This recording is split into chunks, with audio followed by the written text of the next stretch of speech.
Everyone knows me as Jay. I'm born and raised in Northeast Philadelphia. My sister passed away when she was 8 years old. I was 10. That's when things started going downhill for me. By the time I was in 8th grade, I was 12 years old. I actually overdosed. 300 hours community service as a 13-year-old kid. Turned 17, I got a job working at Foot Action USA, selling sneakers and stuff. I got to do shirts for celebrities, athletes, music videos, magazine, TV shows, movies, stuff like that. Eventually starting my own company, Art History, which I've owned for about 15 years now. He wore Art History on the front cover of the magazine. It was a power move. I knew that my boss was either gonna respect it or fire me.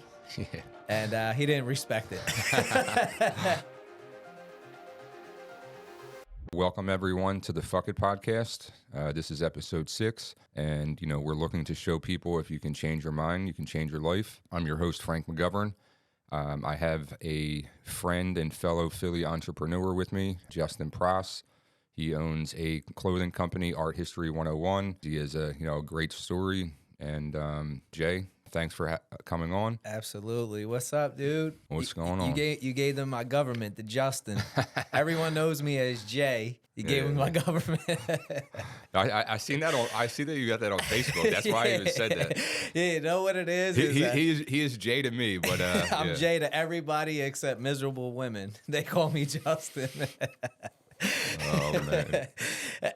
And any type of lawyer, doctor, or anything. But besides that, so Facebook made me for to verify my account. They needed my ID, so it says Justin. So it's kind of weird. Over time, we knew that if you knew my real name, that's how you really knew Jay. Yeah. If you knew his real name. But now everybody knows it now. I didn't even know your name was Justin for a while. I actually just got a text message from someone who I knew from years a couple days ago. And they're like, hold on, your real name is Justin? And he's like, from now on, that's what I'm going to call you. I'm like, dude, don't be like that.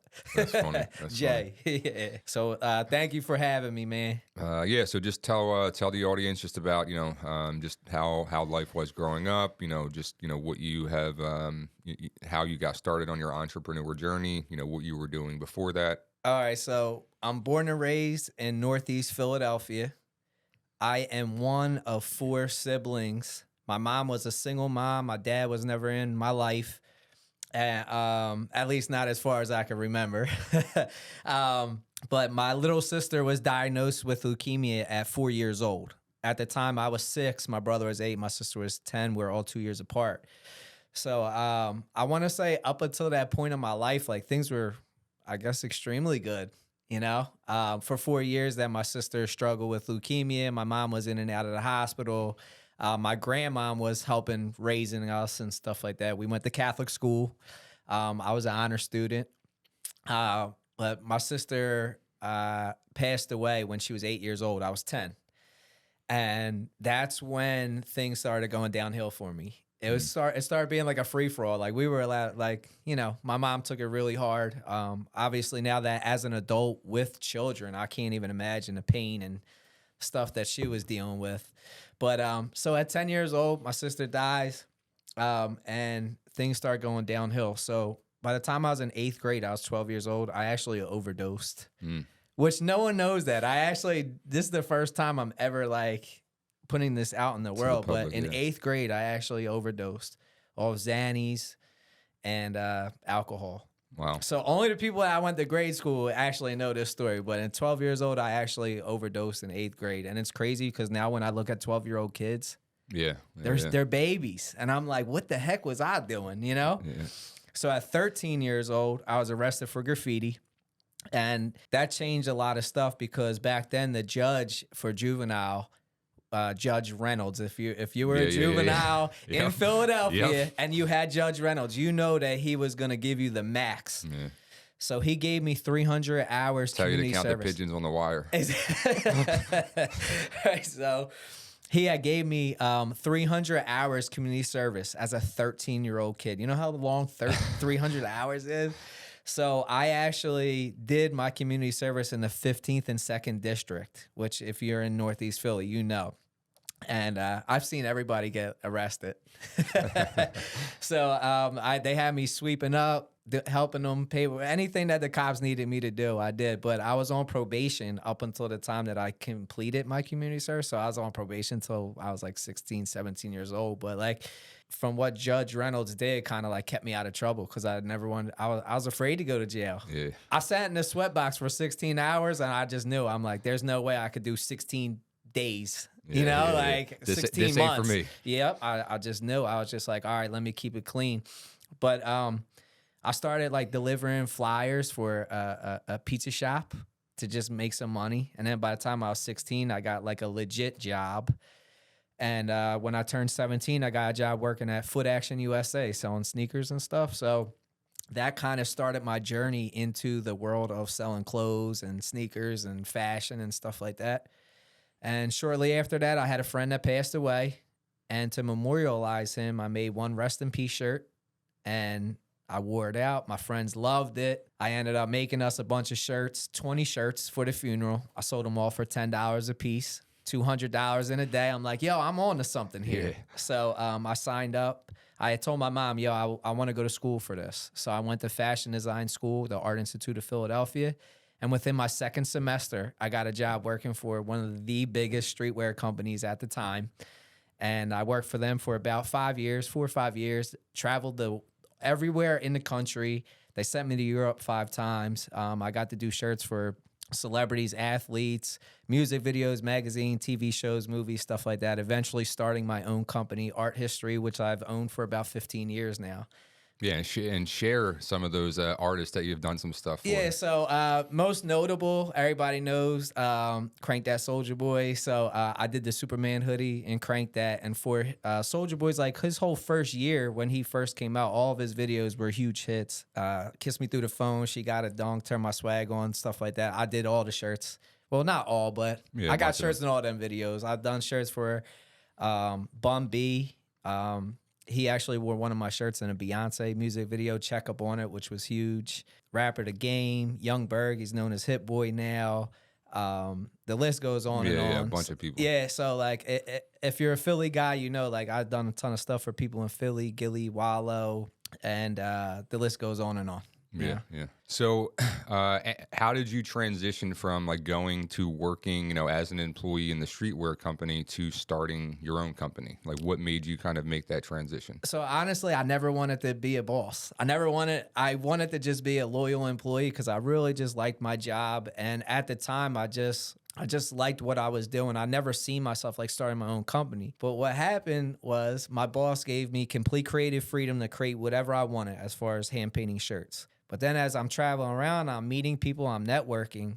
Like it was me that got this shirt in Soulja Boy's video. It was through my network. My creativity was in it, stuff like that. So the people surrounding me were like, they knew I wasn't making much money. I think I made like 20 grand a year. Yeah. Maybe even a little bit more than that, but like no more than that. I still lived at home with my mom. I didn't even drive a car. So like I had all these accolades. This was a huge clothing brand that you worked for. Exactly. So it's like, you know, to say like, oh, I got shirts in Beyonce music video. I'm doing this, I'm doing that, blah, blah, but to not really have any, the money to show, whatever, right? People around me were like, dude, you should be getting paid like 70, 80K minimum. Yeah. And then they were like, you're already doing it for yourself. So they were pushing me like, yo, just do your own thing, do your own thing. So I did come up with the name Art History, and then I like started messing with it. And then Soulja Boy's stylist at the time hit me up saying he's going to be on the front cover of the Source magazine. Now, if you know, early 2000s, the Source magazine was like the biggest thing, right? So I said, is it okay if I send you Art History instead of the other stuff? He's like, yeah. So he wore Art History on the front cover of the magazine. And from that, it was a power move. I knew that my boss was either going to like respect it or fire me. Yeah. And he didn't respect it. He chose to get rid of me. But that was the first day of Art History. So the day after Thanksgiving in 2007 is when the magazine came out, and I look at it as that the first day Art History was created, and the first thing is the front cover of the Source. Yeah, that's a great start to the company. Yep. But just talk about that, you know, going from, you know, not really having aspirations to even, you know, have your own brand per se and become a boss to now kind of being forced into it And, now everything's on you. So just kind of talk about how you felt at the time and, Well, now looking back at it, at the time I didn't know. I wasn't around any bosses to like Yeah. ask for advice. What should I do? Blah, blah. Everyone around me was a worker just like me, regardless if they worked, in or out of the fashion industry. Even Yep. all my friends, family, no one owned their own company. So I really didn't have too many people to like lean on or look up to. So I made 1,000,001 mistakes. I might have made even 2,000,001 mistakes, So just constantly falling on my face, getting back up, learning from the lesson is kind of like what got me to where I'm at today. Just not giving up and learning. As time went on and I'm learning these lessons, I started realizing I'm like, I need to surround myself with the right people. I need to start reading the books and putting in the work that like all the other successful people that I look up to are doing. Like there's already a blueprint for success. Let me follow. Yep. So I definitely took the hardest road traveled. Like I never took loans. I did everything off the hustle. I worked out in my mom's basement for a little bit. Then I had an art studio. Then I finally opened up a store. With the store, it was like a lot of mistakes. Yeah. I look back at it now. I'm like, oh man. But I wouldn't be where I'm at today if it wasn't for that. Yeah, and one thing that you had mentioned is just like not giving up, and to me that's like key. There's been plenty of people that have attempted to go down the path that you're on, but because it wasn't easy, they give up. Mm-hmm. And I feel that that's like one of the biggest parts to actually succeeding in anything is just not giving up. Most people give up too quick. So just touch on that. Like, I'm sure it wasn't that you didn't feel like not giving up many a times, but, just talk about that. All right. So with the fashion industry, when I went to fashion design school, in the first semester, they tell you that there's a huge percentage of people that drop out of school that never graduate with their fashion design degree, right? Mm-hmm. Then they go on to say, it's going to take you 20 years in the fashion industry to start turning a profit. So if you're not willing to sacrifice like that, just quit now and go somewhere else. And I love that because it scares everyone away. And then I looked at it. I'm 20 years old at the time. I was like, all right, well, if I'm 40 years old, I'm making Ralph Lauren money. 20 years later, I'll be 40 years old. I'll be a millionaire. I'm cool with that. I'll put in the 20 years. So I actually had that mindset. And trust me, throughout the journey, there was times I'm like, man, this ain't for me. And there was times that I'm like, you know what? I suck as a boss. I would be the best employee if I worked somewhere else. Right. And I'm so glad that I literally went to bed that night, woke up the next day and was a boss again. Yeah. Because I do not want to be an employee. Yeah, so everybody experiences that along the journey. Like it's always, you get kicked in the teeth. It's like a roller coaster, but it's like you just can't give up. And you don't give up. You keep putting in the work. You're generally going to get what you want. Yep, and with the fashion industry, so a lot of people try to start their own clothing brand, especially now with social media. It seems like everyone got one, right? When you first start, everyone supports you. Your friends, your family. You could put out one good design. Oh my God, you crush it, blah, blah. You might make some money. But then try doing that week after week after week after week, for month after month after month, for year after year after year, for decade after decade after decade. That's the real success. Yeah, I try to tell people long term, the longevity of the game is the key to the game. Yeah, the difference between, good and great is just consistency. Like a blind squirrel can get a nut. So it's like, plenty of people, whether it's, fashion or whatever, maybe they have a good, 3-year run, 5-year run. But are you going to stay in the game long term over 10, 15, 20 years? Like that's what true success is. And I'm 20 years in. And I've just, I'm a steal your saying. I feel like I'm just getting started. I still feel like that there's so much to the journey. Yeah. And every day people say congratulations on your success, because it is cool to say oh, I got shirts in Beyonce music videos, Soulja Boy, this, that, and other thing, blah, blah. Eagles head coach Nick Sirianni 2 days ago popped up wearing an art history shirt. People started saying, yo, that's so awesome, blah, blah, right? You got to consistently do it. You can't just lean on that one thing. And especially in 2023 with social media, people forget very quick. Yeah. What have you done for me lately? Exactly. So you just got to continue to go, And every day I wake up and I look at it as all right, I literally continue to say what can I do to top yesterday? Yeah. One thing that you had said a little bit earlier to me, which is, it's key to how your mindset was when you started. They said, the school that you were in, they said hey, you pretty much got to put in 20 years worth of work. Mm-hmm. 999 people out of 1,000. If you say I got to put in like months or a year worth of time before I'm going to see any results, like they're going to give up. But like you had the foresight to be willing to put in the work, for 20 years before you had success. Like, why do you think that you were even like had that mindset and were willing to do it? It's just the personality I am, right? I'm very competitive. I hate to lose, and I don't want to be a victim. Like, I don't want to be a quitter, a victim, a complainer. And when I look at them kinds of people, I like look at them and be like, that's not who I want to be. So exactly. When I went to fashion design school, one of the first projects they gave us was you had a certain size, say 8.5 by 11, a sheet of paper, right? They're like, we want you to put pictures on there that represent you, tell a story, and then during class next week, you're going to present your collage to the class and explain what pictures and why. So I had this idea. I'm going to school for fashion design, and I love like painting T-shirts. So I cut my piece of paper out in the shape of a T-shirt and then put on my pictures. It just so happens I was the last one in class that day to present my collage. The other 20, 30 people in class just come up with a regular square. I come up with the T-shirt. I do my presentation, right? There's sneakers on there, but like all the things I'm into, right? The teacher goes, that's what we're looking for right here.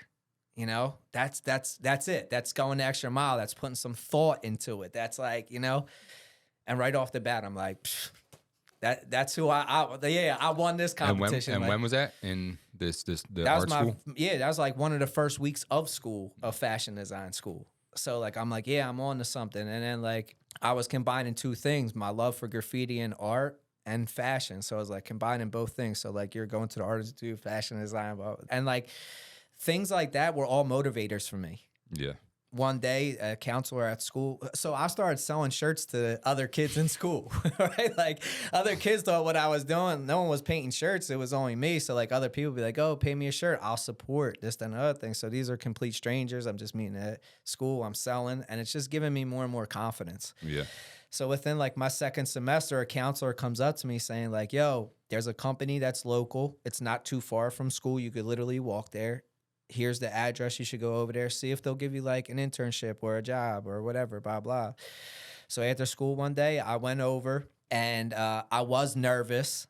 And of course, like there was like this fear of me just like ringing the doorbell and then like being like, who are you?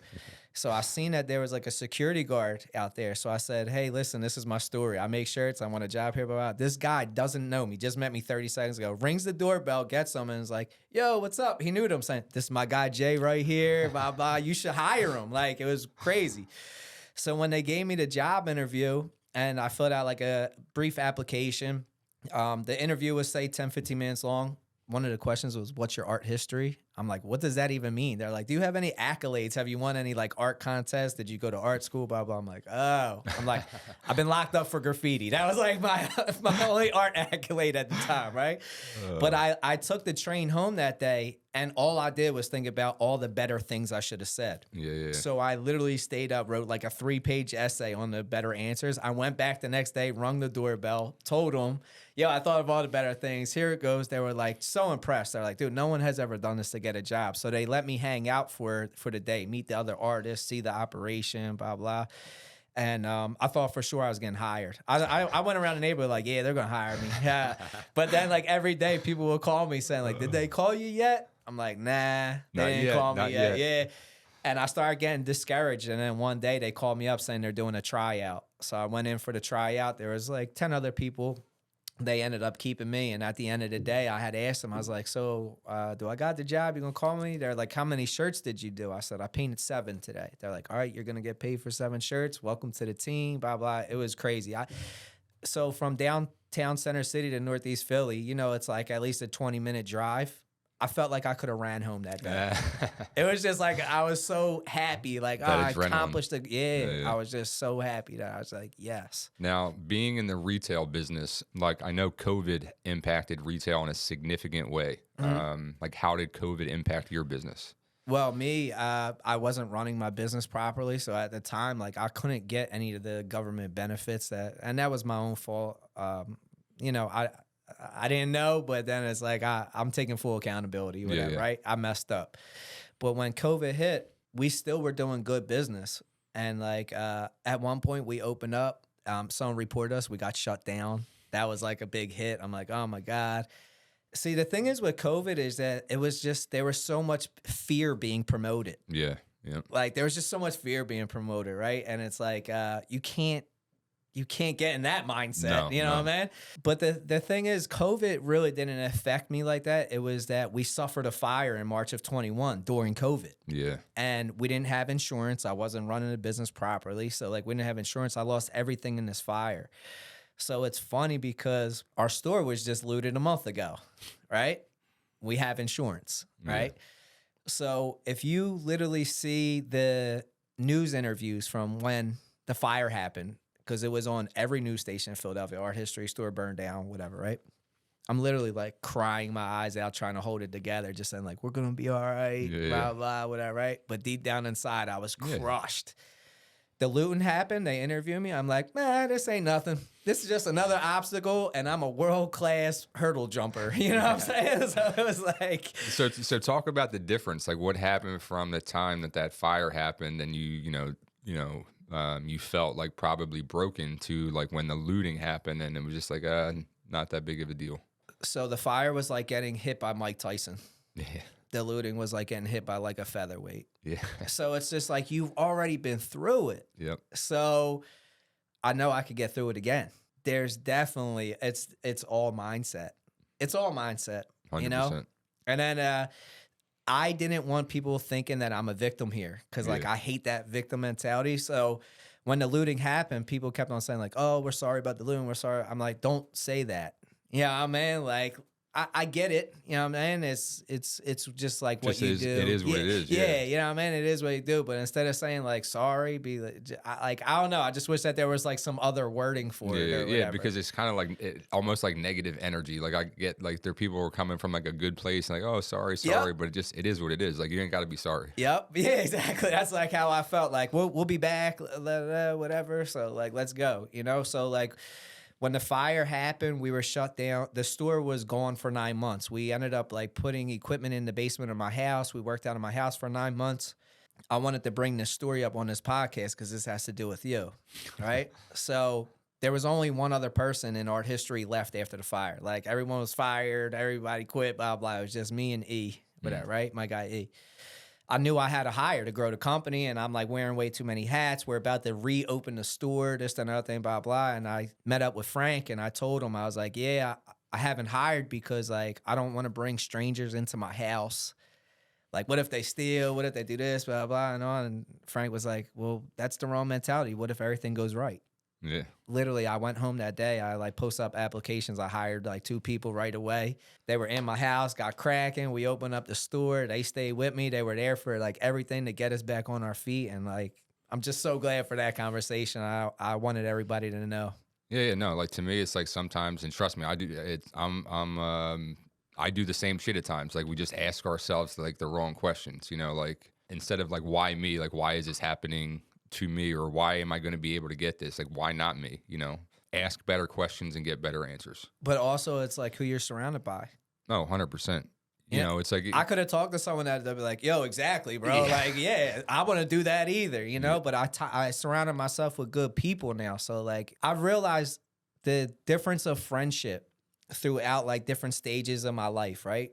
From like 0 to 10, from like 10 to 20, from 20 to 30, 30 to 40. You know what I mean? Like. The people that you surround yourself by could literally change everything. Yeah, no, 100%. Like it's important to not be like surrounding yourself around people that like when you're down, like somebody's gonna co-sign your bullshit and just kind of make you feel like, you know, like worse or something. You know, just getting a perspective, like a positive perspective change from someone else, you know, can do like a world of difference. Absolutely. So the fire, I just kind of want to talk about that a little bit more because I just know, you know, because you know we're friends, we talk a lot. I know how difficult that time was and the situation was. So just talk about like, you know, in the beginning, like how you were feeling, and what you were able to do to kind of get past that and get through it and get to the point where you are now. Yep. So it's the unknown factor that's the scariest, right? But now that I passed, I'm like, who cares about the unknown? It's just like whatever's in the present. That's all that matters, right?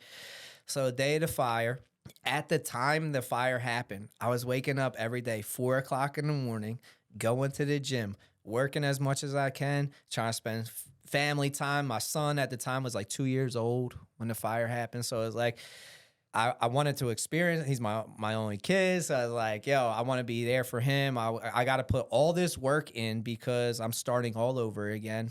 It was just a weird time in my life where like I would wake up at 4 o'clock in the morning, do all this stuff, go to bed 10:30, right? And the morning of the fire, I'm at the gym. It's like 4:45, 5 o'clock. I'm on the treadmill. I get a phone call saying like the store's on fire. And literally, I'm at a gym right down the street from the store. So I'm watching fire engines and stuff drive down the block. So I'm like, oh my God, run out, see them putting out the fire. They asked me, one of the first questions, like, do you have insurance? Now, mind you, like, I knew that I had asked someone to make sure that we had insurance, but I know that they weren't like, that's irrelevant, right? So I'm like, yeah, we don't have insurance, right? So there's a whole unknown factor of like, all right, now we have to start all over again. We lost everything, all of our equipment, all of our inventory. As a small business owner, I really didn't have much like of any investments going on, right? Yeah. Like I didn't have much savings, blah, blah. I'm like, all right, we got to start all over, right? But then I did have a ton of people show up that day. So as we're across the street, as hours are going, they're putting out the fire, they're doing an investigation, stuff like that. People just start showing up. Friends, family, just customers, stuff like that, right? People are wearing their art history stuff, and then people start saying like, yo, we'll buy the stuff right off still while it's wet, burnt, smoke damage, blah, blah. We'll still buy it, blah, blah. They wanted to support. And then at one point, a couple of my friends showed up. They're like, let's take you out to eat real quick. Just to get you away from here, take you out to eat, blah, blah. And then that started like changing everything. And then everybody starts throwing ideas. Yo, we could do this. We could do a fire sale where like we could just make some quick shirts. And then like other people were like, yo, just do a one color, quick design, throw like your logo on it. Everyone's going to support it. And I'm like, all right, yeah, let's go. So the very next day after the fire, we were allowed in the building.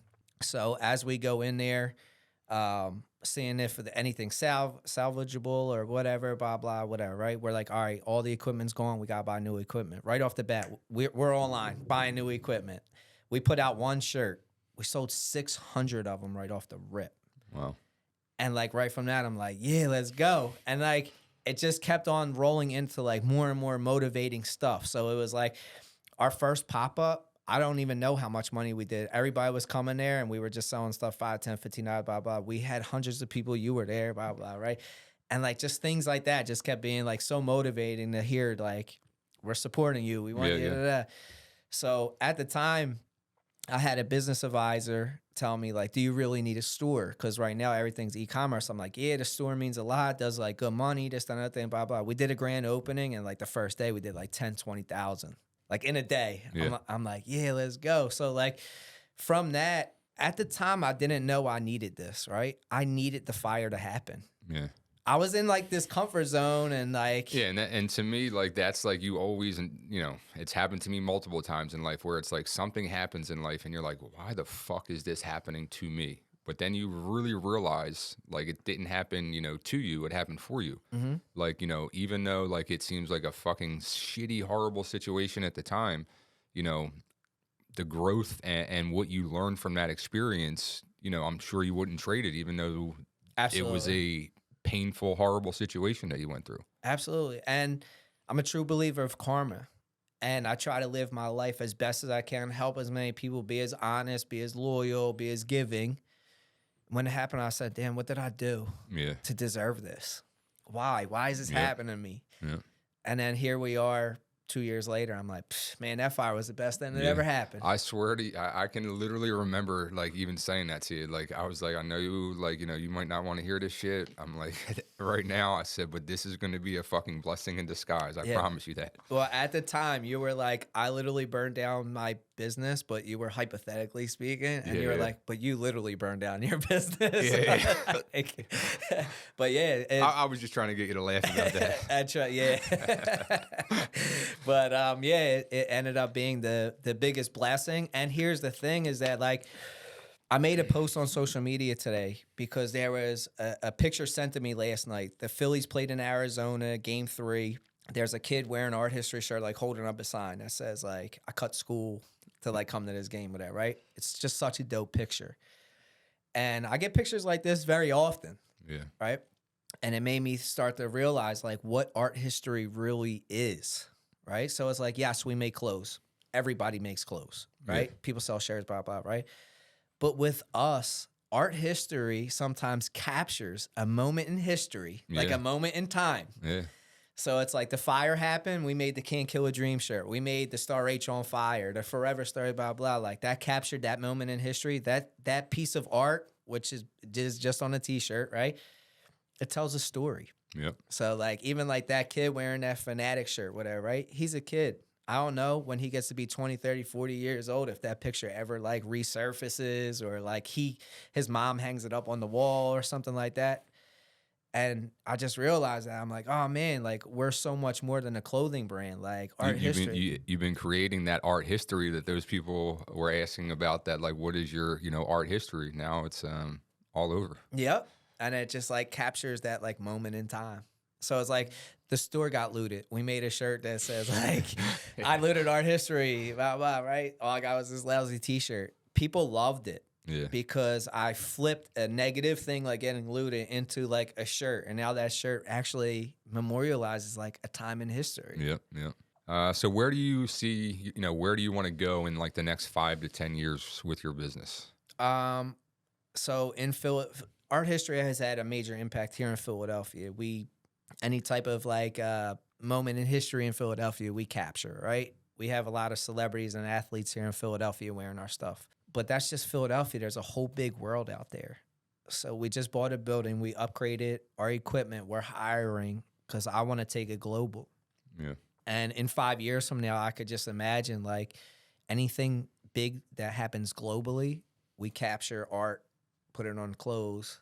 We start doing collaborations with like global influencers, collaborations with global artists and stuff like that. So right now, it's been Philly, but my mindset was I just always wanted to own my backyard. Yep.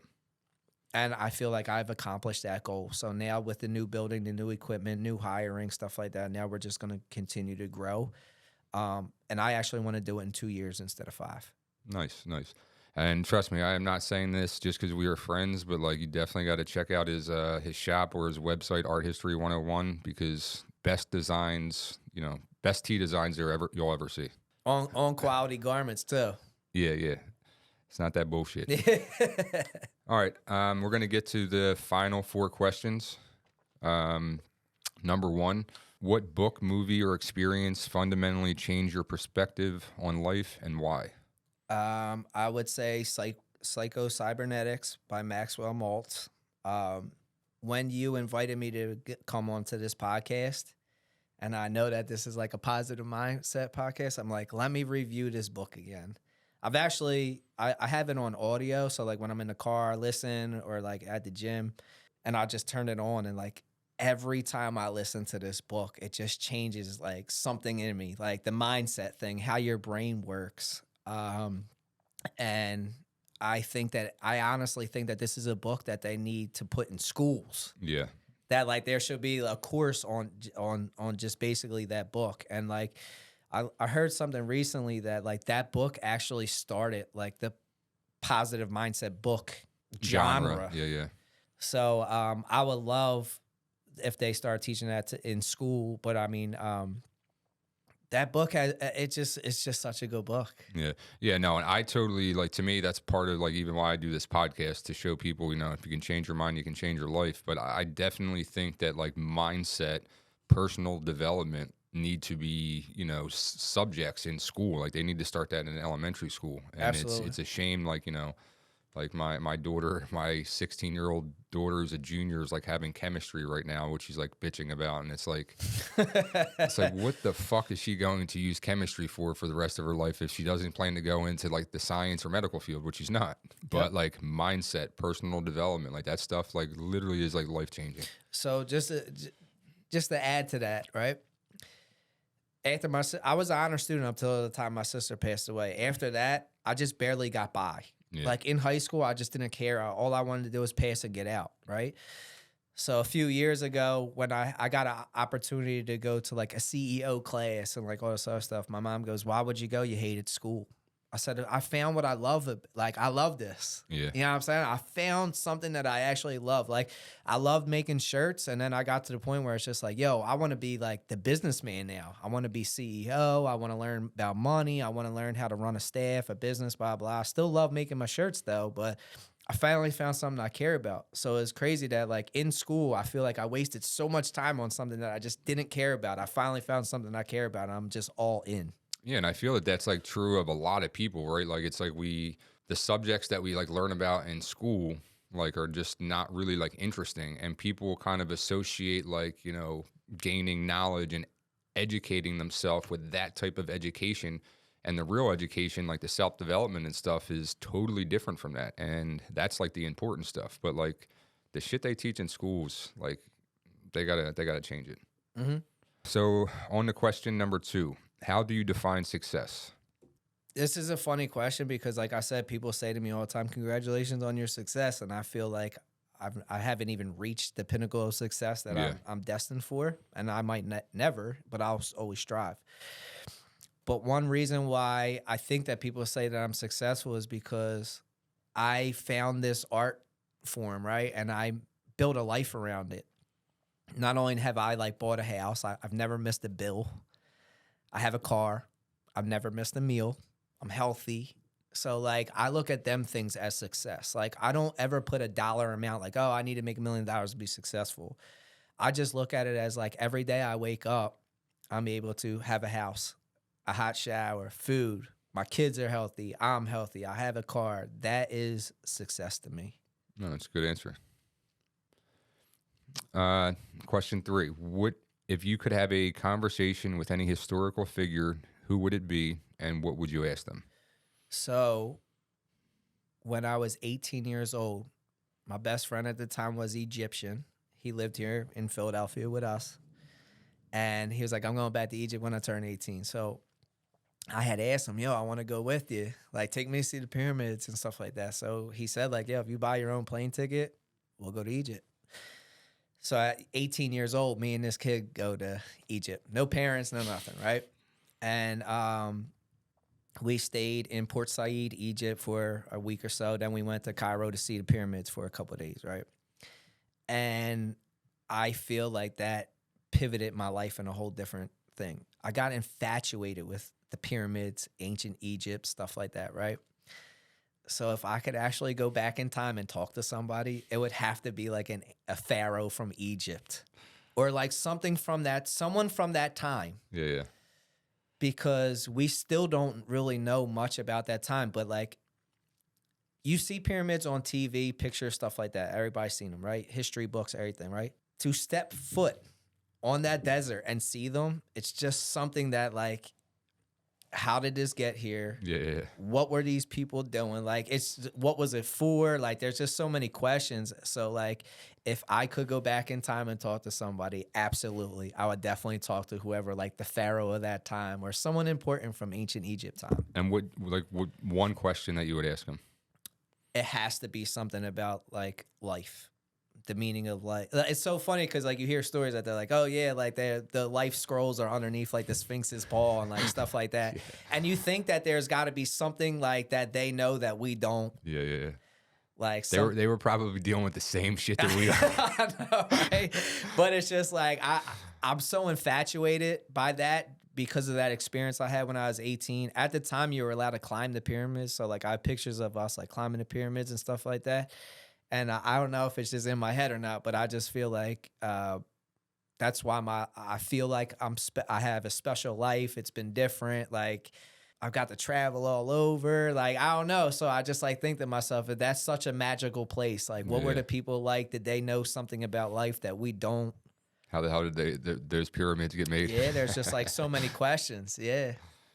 All right, and last but not least, question number 4. What was a time you had self-limiting beliefs, and what did you do to overcome them? So as a young kid, like after my sister passed away, I'm 10 years old. I didn't think that I would live to be 18. I hit 18, I didn't think that I would live to be 21. When I hit 21, I didn't think I'd live to see 30. It's so crazy to think like that because right now I want to live to be 100. Yeah, and that makes two of us. Yeah, I want to live to be 100 now. And like as a kid, teenager, blah, blah, I never thought I would make it the next couple years, right? So at the time, I was living so recklessly, Yeah, right? Like I didn't live for tomorrow. Now I just like, I can't wait to see my kids grow older, have grandkids, stuff like that, whatever. And the way that I overcame that, I would wake up every day, get out of bed and go to work on myself, work out. Like, you don't understand just waking up out of your bed and getting out of your house and doing positive things is what's going to help you overcome. You know, I don't think that I don't think that you could just overcome something in one day, in one conversation, whatever. It's a it's the compound effect. yeah, Waking up every day, walking out, going to work, making sure you're financially responsible, health responsible. I don't know what my mindset was as a kid to be like what got me out of bed and outside, yeah. but I never liked video games. I've always liked sports. I've always liked being around people. I always liked girls. So like every day I wake up and I'm out the door. Get to going. Yep. And you think that fear, you said like it was pretty much like since your sister had passed away, you had that fear of death? Yeah, because you see someone pass away at 8 years old. That's so close to you. You wake up and see them in your house every day, blah, blah, blah. One day they're not there. Yeah. And like growing up in Philadelphia, especially me and you, this is relatable, is that we know so many people that die. Yeah, yeah. Like over dumb stuff, drugs, violence. Literally, somebody that I like knew since I was like 11, like 2 days ago, died. Yep. So it's just like there's so much in Philadelphia. It's just like, oh man, there's just so much like death. You know what I mean? They promote it like even on the news and stuff like that. And I think that maybe like that's how I got that mindset because it was just like around me. Yeah. And even till this day, I've heard so many other people say this. I've been to way more funerals than I've been to weddings. Yeah, I honestly there's got to be like on the low end 50, 60 people that I know that passed away, and I wouldn't be surprised if it was like 100 or more. Like if I actually sat down and like fucking put pen to paper and like counted the people, that I grew up with. Exactly. So like I think that's how I had that mentality of just like, well, I'm not gonna live to be 21, so whatever. Yeah. And then I would just be reckless, smoke weed, drink, whatever. And it's crazy because you, like, I'm sure you didn't really know about like personal development, but it sounds like kind of that personal development, which changed your mindset really, about like having that fear of death by going to the gym and having a morning routine and kind of putting in that work. So even though you weren't probably conscious of it at the time, like you were already working on self-development. Yeah. So when I read books like Psycho-Cybernetics or like all these other books and things like that, sometimes I look at them like, oh, that was me, but I just never knew. Yeah, yeah. It's funny because I always tell. But now I know to implement it. Yeah. I always say that every successful person that I know, like believes in the law of attraction directly or indirectly.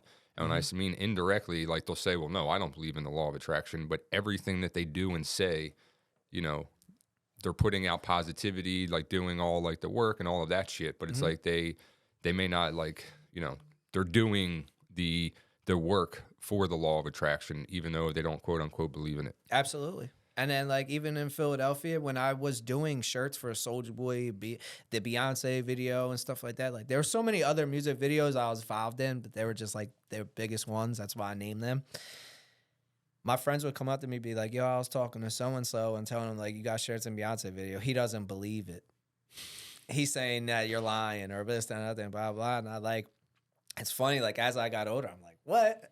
And, like, when you're young, you're just, like, you get offended. Yeah. And then, like, as you learn, you're like, oh, well, they can never see themselves doing it. Exactly. That's why they don't see it.